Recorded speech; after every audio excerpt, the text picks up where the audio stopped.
Salve galera, como é que vocês estão? Espero que vocês estejam bem, sejam muito bem-vindos a mais um vídeo do canal João Augusto Cora, quem vos fala. Bem, hoje o nosso tema é Android 18. O que eu vou falar aqui é uma análise biológica da Android 18. Não é teoria, não é especulação, são todas as informações que eu vou dar aqui são baseadas no anime e mangá de Akira Toriyama, ou seja, são informações que já estão lá, que muitos fãs já sabem, mas pode ser que alguém não tenha percebido.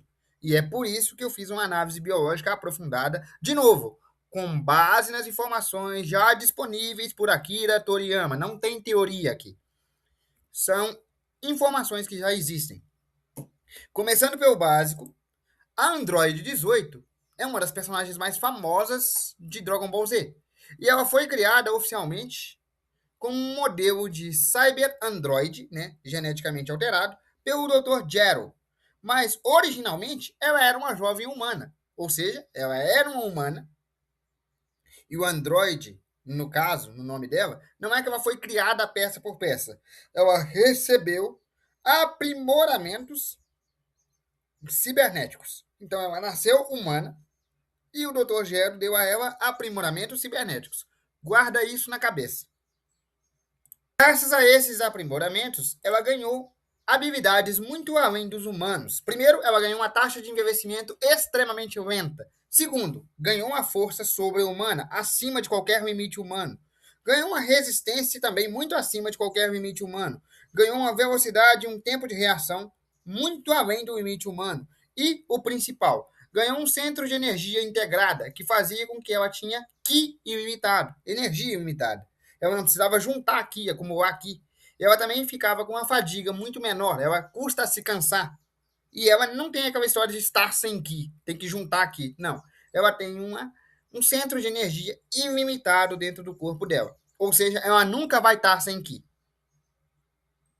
Esse conjunto de habilidades transformou ela numa das guerreiras mais poderosas, fazendo com que ela pudesse rivalizar com Goku e com Vegeta em níveis Saiyajin. Eu não disse Saiyajin instinto superior nem nada disso. Eu disse Saiyajin 1 ou 2, né? Na saga ali das androides ali, ele rivalizou com o nível Saiyajin 1 e 2 ali e deu um bom trabalho pro Vegeta e pro Goku, né? Ali na saga Saiyajin.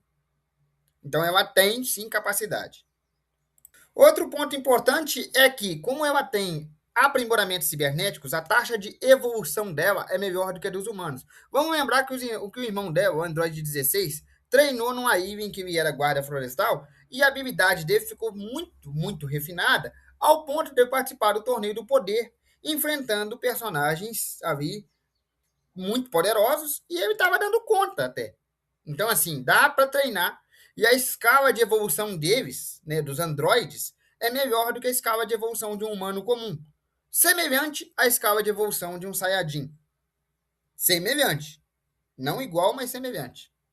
Voltando um pouco para a saga dos androides, quando o Dr. Gero fez aqueles aprimoramentos nele próprio e nos outros, ele queria não só criar guerreiros poderosos, mas também dominar.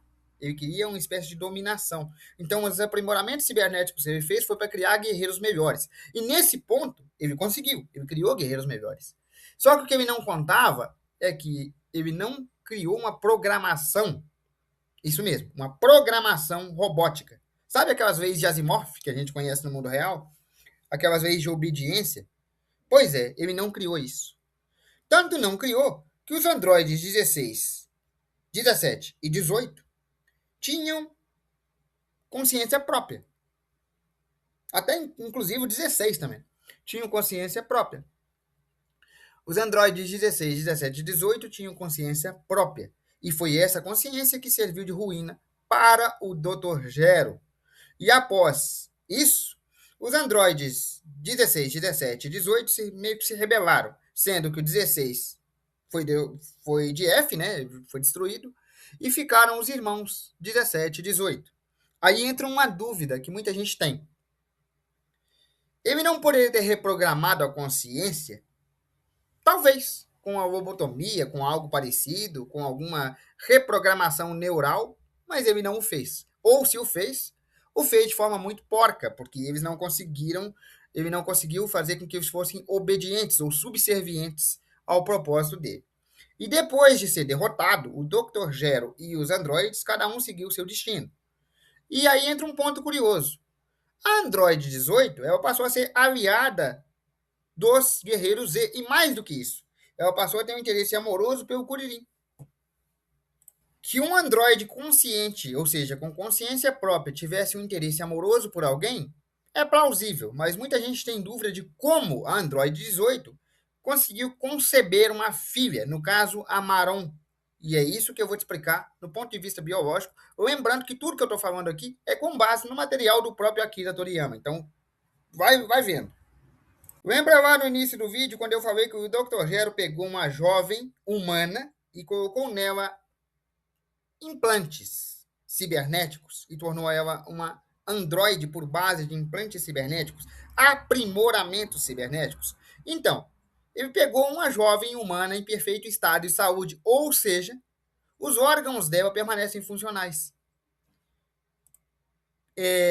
Embora ela não seja mais uma humana comum, ela tem sim órgãos humanos, tá? Ela tem órgãos humanos, embora ela tenha uma, vamos dizer assim, uma bateria infinita que permita ela ter ki infinito, ela tem órgãos humanos funcionais, inclusive um sistema digestivo e óvulos que produzem normalmente, ou seja, ela tem um útero e óvulos, o que faz com que ela consiga ficar grávida como qualquer pessoa. Do ponto de vista biológico, é por isso que a Android 18 consegue ser mãe. Ela tem sim implantes cibernéticos, mas ela não deixa de ser uma humana funcional, uma mulher funcional. Então ela consegue ser mãe biologicamente, dividindo os genes dela com os genes do Kuririn e dando origem a Maron, que é a filha que eles têm. Mas sabe qual foi o principal erro do Dr. Gero? Não foi deixar um ovo para ela, ou mesmo não só os óvulos, mas também o sistema reprodutivo. Não foi isso. O erro dele não foi deixar órgãos reprodutivos. O erro dele, nesse caso, foi que ele não conseguiu reprogramar a condição humana daqueles que ele queria como androides, tanto o 16 quanto o 17, quanto a própria 18. Ele não conseguiu tirar deles a humanidade. E não tirando deles a humanidade, ele não conseguiu consolidar o seu plano, porque eles tinham vontade própria. Eles seguiram algumas ordens do Dr. Gero, lógico, porque havia alguma influência, mas eles tinham vontade própria, tinham consciência própria, e logo perceberam que o Dr. Gero não queria o bem de ninguém. E isso foi o fracasso. Quando eles perceberam de forma consciente de que o plano do Dr. Gero não era essencialmente uma coisa boa, porque o Dr. Gero ele não conseguiu reprogramar a consciência. Então a falha dele não foi biológica, não foi eu vou deixar aqui os óvulos, vou deixar aqui a placenta, vou deixar, não foi biológica. A falha dele foi não conseguir recondicionar a humanidade dentro da Android 18 e dos seus demais projetos. Foi por isso que deu errado. Porque não dá para lutar contra o desejo de um ser humano. Não dá para lutar contra a vontade humana. E é por isso que deu errado. Bom, galera, eu vou ficando por aqui. Espero que vocês tenham gostado. Porque, no fundo, o que a Android 18 queria era uma vida tranquila, era uma família, era uma coisa tranquila. Tanto que ela conseguiu. Tanto que ela conseguiu. Mas eu vou ficando por aqui. Eu espero que vocês tenham gostado. Um abraço, com Deus e até amanhã.